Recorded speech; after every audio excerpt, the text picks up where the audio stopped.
ABC grammar and spoken English আপনার পাশে সব সময়। আসসালামু আলাইকুম। এবিসি গ্রামার অ্যান্ড স্পোকেন ইংলিশের পক্ষ থেকে সবাইকে অভিনন্দন এবং স্বাগতম। আজকে আমরা ইংরেজির অত্যন্ত বেসিক বিষয় নিয়ে আলোচনা করব।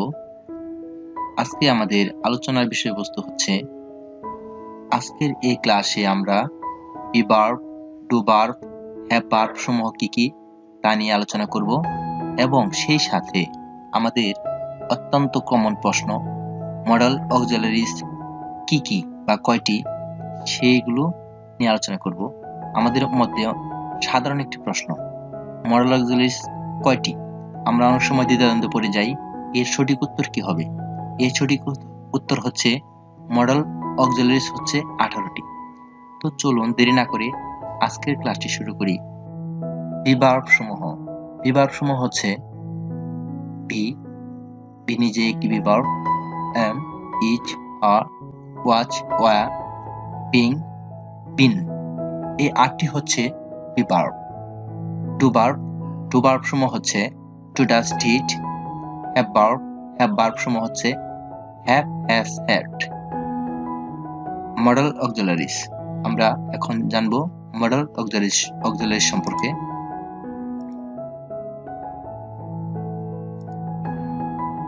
আমরা একটি চার্ট দেখতে পাচ্ছি, এখানে 18টি মডেল অক্সিলারিজ এর চার্ট দেওয়া আছে। চলুন দেখে নিই। Can, could, may, might, shall, should, will, would, must, ought to, need, dare, use to, have to, be going to, had better, would rather. এই 18টি হচ্ছে মডেল অক্সিলারিজ। তবে এখানে একটি গুরুত্বপূর্ণ বিষয় হচ্ছে হ্যাভ টুতে। চলুন দেখি হ্যাভ টুতে কি লোকানো আছে। হ্যাভ টুতে have to, has to, had to, এই 3টি বিষয় লোকানো রয়েছে। এবং বি টুতে am to, is to, are to, was to এবং ওয়্যার টু লোকানো রয়েছে।